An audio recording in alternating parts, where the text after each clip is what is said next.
మొత్తానికి ఖమ్మంలో వెలుగుమట్ల అనేటువంటి విలేజ్లో ఎవరైతే బాధితులను ఇంట్లోంచి గెంటి వేసి ఇళ్లను నేలమట్టం చేసిందో ప్రభుత్వం, అదే చోట అదే బాధితులకు నిన్న ఇంటి పట్టాల పంపిణీ కార్యక్రమం చేయించడం జరిగింది. నిన్న ఖమ్మం కలెక్టరేట్లో జరిగినటువంటి ప్రోగ్రాంలో లబ్ధిదారులకు పట్టాలు స్వయంగా నేనే అందించడం జరిగింది. ఆ రోజు ఏదైతే ఖమ్మంకు వెళ్ళి ఖమ్మంలో బాధితుల పక్షాన నిలబడి ఇక్కడ ముఠా ఒకటి తయారైంది, ఈ ముఠాను ఖతం చేస్తూ బాధితులకు కూల్చిన చోటే ఇల్లిప్పియాలని చెప్పి డిమాండ్ చేసింది తెలంగాణ రాజ్యాధికార పార్టీ. సేమ్ టైం బాధితులకు కూడా భరోసా ఇస్తూ ఒక్క గుంట భూమి కూడా, గజం భూమి కూడా అక్కడి నుంచి పోనీయను అనేటువంటి మాటను పకడ్బందీగా చెప్పి ఆ తర్వాత ప్రభుత్వంతో అక్కడ ఉన్నటువంటి జిల్లా మంత్రులతో మాట్లాడడం జరిగింది. వాళ్ళందరూ కూడా అంగీకరించి అక్కడే పట్టాలు ఇవ్వడానికి నిర్ణయం తీసుకొని మొత్తం అక్కడ ఉన్నటువంటి 31 ఎకరాల భూమి, భూదాన్ భూమి, అది 62 ఎకరాలు అంటారు కానీ 62 కాదు, తప్పు. ఎందుకంటే రికార్డ్స్ అన్నీ తెచ్చిన ఆ 31 ఎకరాల 7 గుంటల భూమిని అక్కడ ఉన్నటువంటి పేదలకు నిన్న పట్టాల రూపంలో పంపిణీ చేయడం జరిగింది. ఇంకా కొంతమంది లబ్ధిదారులు మిగిలిపోయినారు. వాళ్ళ జాబితాను కూడా తెలంగాణ రాజ్యాధికార పార్టీ స్వీకరించి వాళ్ళకు కూడా ఇల్లు దక్కే విధంగా తెలంగాణ రాజ్యాధికార పార్టీ ప్రయత్నం చేయబోతా ఉంది. ఇది నిన్న జరిగినటువంటి కార్యక్రమం.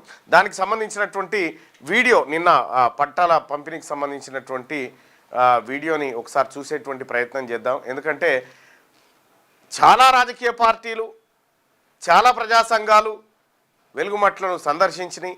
అసలు ఎండ్ టు ఎండ్ ఏం జరిగింది, ఎండ్ టు ఎండ్ అసలు స్టార్టింగ్ నుంచి ఎండ్ వరకు ఏం జరిగింది, నిన్న పట్టాల పంపిణీ చేసే వరకు ఏం జరిగింది, ఈ అంశాన్ని చాలా క్లియర్గా ఎక్కడ కూడా పొరపాటు లేకుండా చెప్పుకోవాల్సినటువంటి అవసరం ఉంది.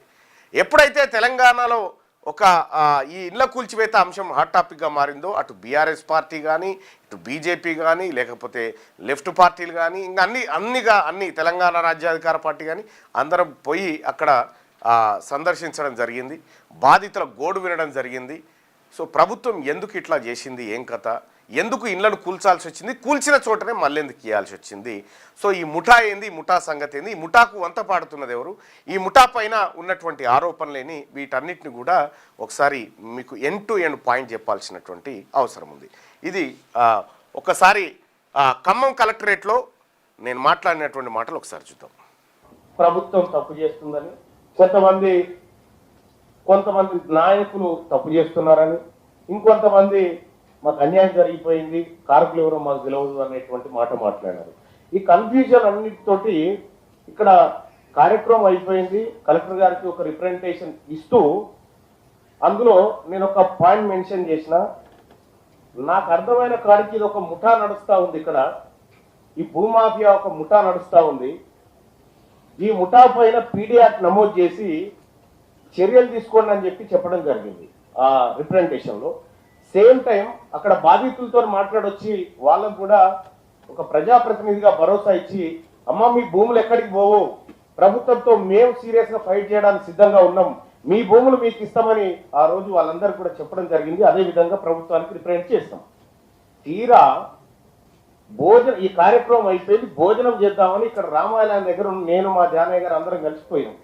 పోతే ఇక కళ్ళకు నీళ్ళు వచ్చినాయి.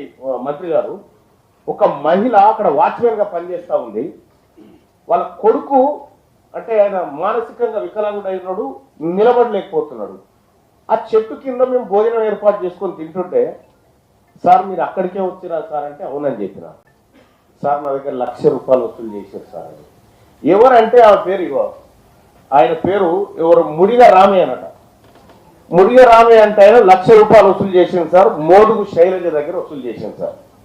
పాపం ఆ తల్లి ఆ కొడుకు వైద్యం చేయించుకోలేని స్థితిలో అక్కడో ఇక్కడో కాల్లో వీళ్ళో పడి ఆ డబ్బులు తీసుకొచ్చుకొని కట్టుకుంటే ఆయన ఏం చేశారంటే, ఈ ముఠాలోని సభ్యులు మీరు రేకులు తెచ్చుకోండి, రేపు అలాట్ చేస్తున్నామని చెప్పి రేకులు ఆడేస్తే అలాట్మెంట్ పక్కకు పెడితే అధికారులు వచ్చి ఆ ఉన్నవి కూడా కొడితే ఆ రేకులు కూడా పగిలిపోయాయి. పాపం ఆ తల్లి ఫోన్ నెంబర్ లేదు నా దగ్గర, కానీ ఉంటే మాత్రం నేను గౌరవ మంత్రివర్యులకు చెప్తా ఉన్నా, ప్రత్యక్షంగా ఆమె గోస చూసినా ఆవిడ కూడా ప్లాట్ ఇవ్వాల్సిందిగా మీ అందరినీ రిక్వెస్ట్ చేస్తా ఉన్నా. అలాగే సార్, ఈ ఖమ్మం జిల్లాలో ఎవరైతే బాధితుల చెరలో దిక్కినటువంటి వాళ్ళు ఎవరైతే ఉన్నారో, బాధితులు ఎవరైతే ముఠాలు మీకు న్యాయం గుర్తుపెట్టుకోండి. ముఠాలు నా కాడ చాలా ఎవిడెన్స్లు ఉన్నాయి.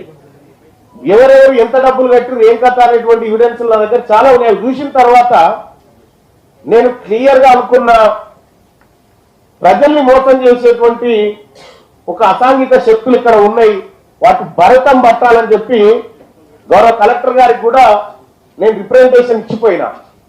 ఇవాళ ఏదేమైనప్పటికీ కూడా 311 మందికి పట్టాలు ఇస్తూ రాష్ట్ర ప్రభుత్వం మా అందరి కోరిక మేరకు నిర్ణయం తీసుకున్నందుకు రాష్ట్ర ప్రభుత్వానికి కృతజ్ఞతలు తెలియజేస్తూ, అలాగే ఒక ఇల్లు కడితే సరిపోదు, సౌకర్యాల సంగతి కూడా కొంత తేల్చాల్సినటువంటి అవసరం ఉంది.